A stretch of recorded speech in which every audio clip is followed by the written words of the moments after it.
믿음의 눈으로 하나님의 계획을 바라보라라는 제목으로 말씀 나누도록 하겠습니다. 마지막 사건이 조카 롯이 소돔에 살고 있다. 소돔의 다섯 왕이 메소포타미아 평야에 있던 네 왕에게 대적하여 반란을 일으켰다고 잡혀가고 아브라함이 자신의 가족 418명을 통해서 구출해 오는 일, 그 일 이후에 하나님이 아브라함을 만나십니다. 환상 중에 아브라함에게 축복하시는데 그에게 많은 자손 줄 것을 이야기하는데 이 아브라함의 대답이 영신통치가 났습니다.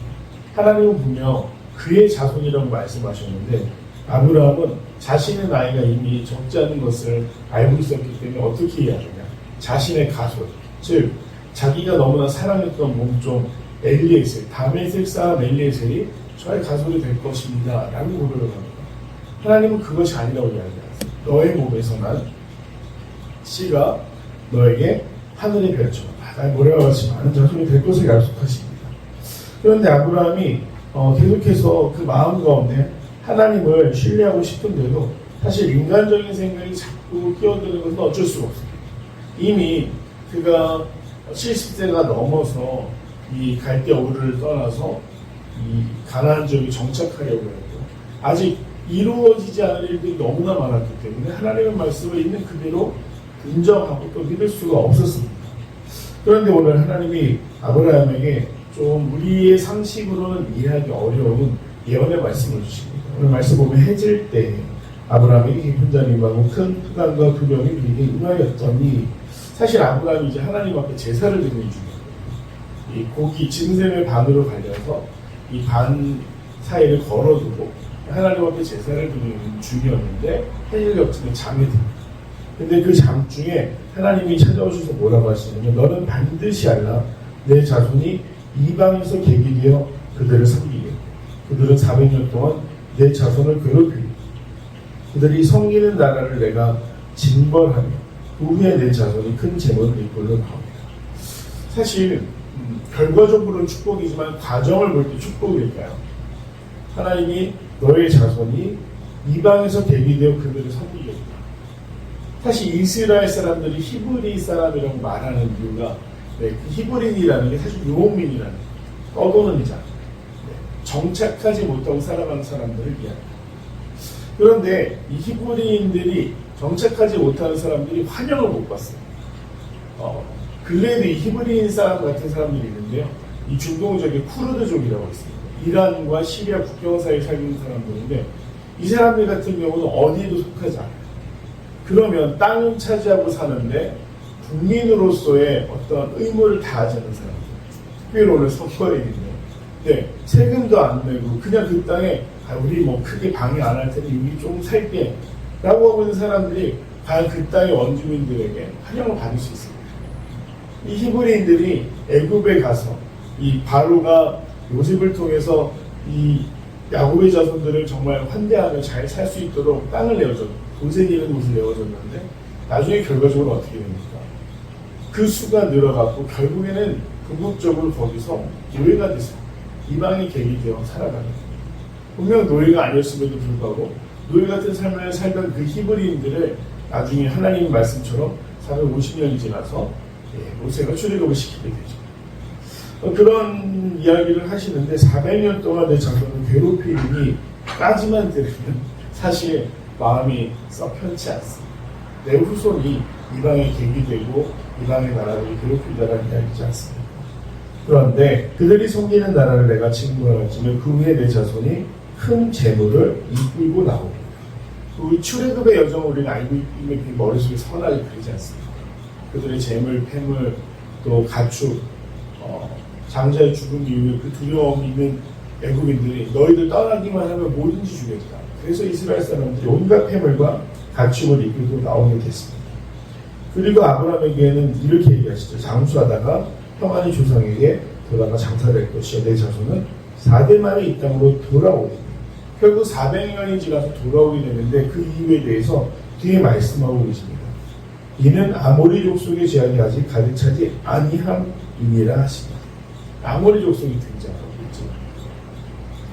이 가나안에 살고 있는 다른 민족에 대해서 하나님께서 이들을 이제 온전히 아브라함 자손에게 그 땅을 다 주셔야 되는데 아직 그들의 죄악이 차지 않았다. 즉 아모리 족속은 결국 히브리인들, 이 아브라함의 자손에 의해서 심판받을 터인데 그들은 아직 죄악이 차지 않았기 때문에 내가 유보하겠다.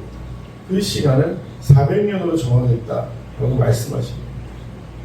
아브라함에게 꿈인가 생신가 깨어났는데 한 가지 놀라운 일을 보게 되죠. 해가 져서 어두울 때 이미 이 해질 때 잠들었기 때문에 밤중에 깨서 보는데 연기 나는 화로가 보이고 타는 횃불이 쪼갠 고기 사이로 지나가.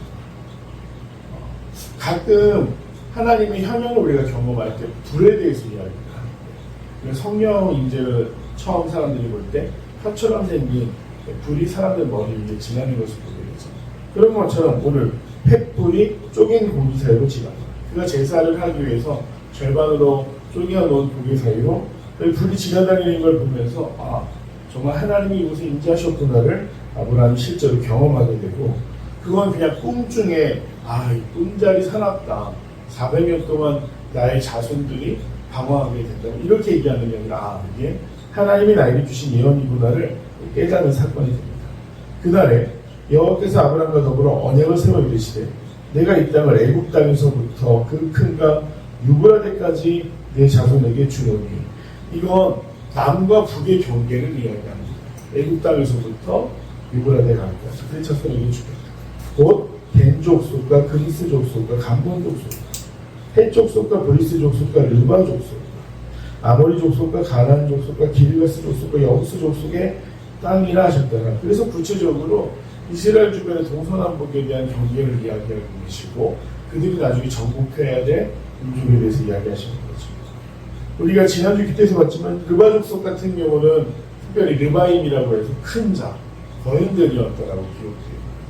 그것이 이 고대 문헌에 거인에 대한 여러 가지 기록들이 있다고 하는데 우리는 하나님의 말씀 속에서 앞으로 그들이 치러야 할 정복 전쟁이 만만치 않겠다라는 것을 보게 됩니다. 이 족속들을 보면 해양 민족이라고 알려져 있는 블레셋, 이 헷, 브리스 이런 사람들도 속해 있고 사랑 민족, 즉 늘 약탈자인 사람들도 속해져 있고 이스라엘 자손들이 앞으로 정말로 어려운 상대들을 상대해야 하지만 하나님이 이것을 약속으로 주시는 건 결국에 누가 이기게 하신다는 것입니까? 하나님이 아브라함의 자손들을 이끌어 승리케 하실 것이다. 이런 약속을 주시게 되는 것이 바로 오늘의 본문입니다. 문제는 계속해서 아브라함을 통해서 우리가 배울 수 있는 건 기다림에 대한 태도이죠. 그가 믿음의 조상이라고 알려져 있고 백세의 아들을 얻게 되는 그 과정이 결코 순탄치 않았다. 왜냐하면 그가 백세가 될 때까지 기다려야 되고 하나님이 계속해서 약속의 말씀을 주시지만 실질적으로 우리 눈앞에 보여지는 것이 없을 때 우리는 어떻게 하게 됩니까? 자꾸만 다른 것들, 차선책을 하나님의 응답이라고 생각하게 되는 경우가 있습니다. 아브라함은 어떤 실수를 하게 됩니까? 오늘 다메섹 사람 엘리에셀이 내 후손입니다. 그 사람에게 나는 모든 재산과 권리를 유산으로 남기겠습니다. 라고 이야기하지만 엘리에셀은 아니었습니다.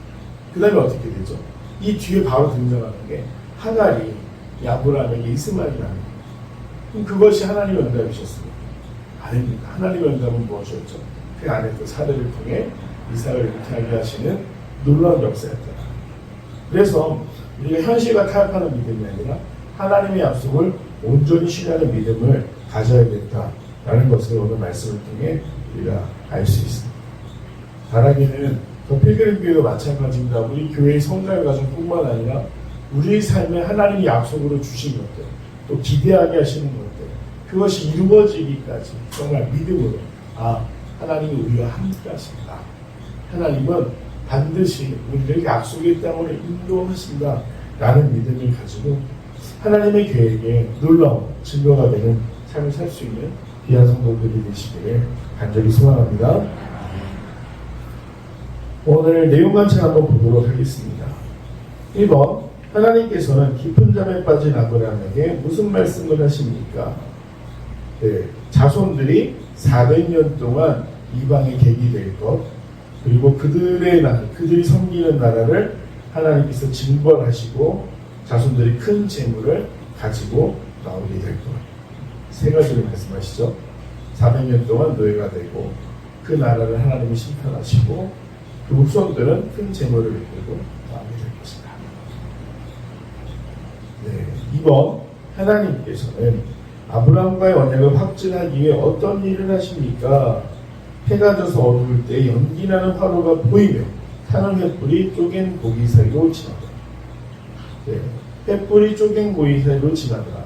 이 고기를 쪼개서 이 제물로 이렇게 놔둔다는 건, 걸어둔다는 건 당시 중동의 그 제사 드리는 일반적인 형태였다고 합니다. 그런데 단순히 거기서 고기를 태워서 신께 바친다, 이런 사람의 태도가 중요한 게 아니라 오늘 하나님의 현역, 횃불이 그 사이를 지나는 모습을 통해 하나님의 인직을 얘기하셨죠. 횃불이 고기 사이로 지나며 하나님의 인직을 얘기하시죠. 연구하고 묵상 3번 하나님께서는 왜 횃불의 모습으로 쪼갠 재물 사이를 지나가십니까? 아브라함이 그 약속을 신뢰할 수 있도록 징표를 보여주셨습니다.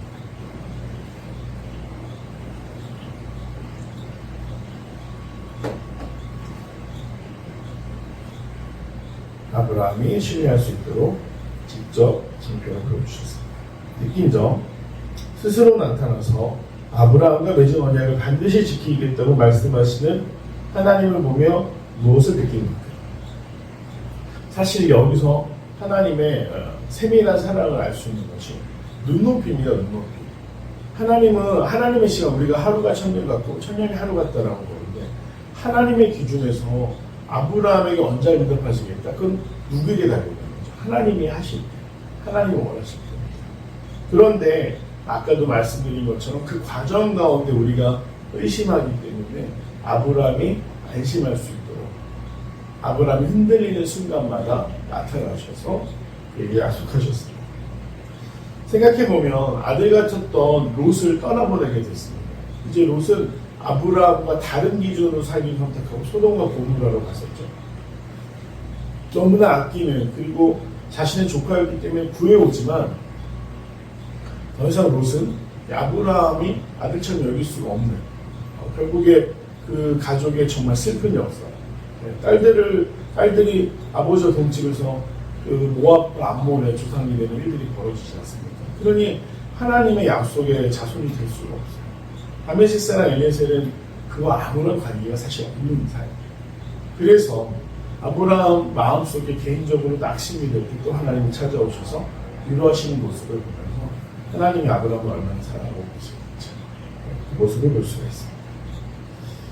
결단과 적용입니다. 묵묵히 인내하며 하나님의 일을 은혜 가운데 성취했던 경험이 있다면 언제 믿음의 눈으로 하나님의 계획을 바라보며 인내와 소망을 가지고 기다리기 위해 무엇을 실천하겠습니까? 우리가 교회를 지금 전도하고 함께 이루어가는 이 모든 과정이 묵묵히 인내하며 하나님의 일을 경험하는 과정이 아닐까 싶습니다. 우리도 계속 그런 이야기 하죠. 또 전도가 잘 되고 성도가 늘면 참 힘이 나겠다. 기다림의 과정 가운데 어떻습니까? 참 어렵죠. 이게 되니까 과연 언제쯤 교회 성장이 또 시작이 될까, 그런 생각들을 하게 되지만 분명히 하나님이 그런 우리들을 향해서도 때마다 순간마다 흔들리지 않도록 응답하시리라 믿습니다. 함께 거룩한 교회에 들어가실 수 있는 귀한 손님 되시길 바랍니다. 아멘.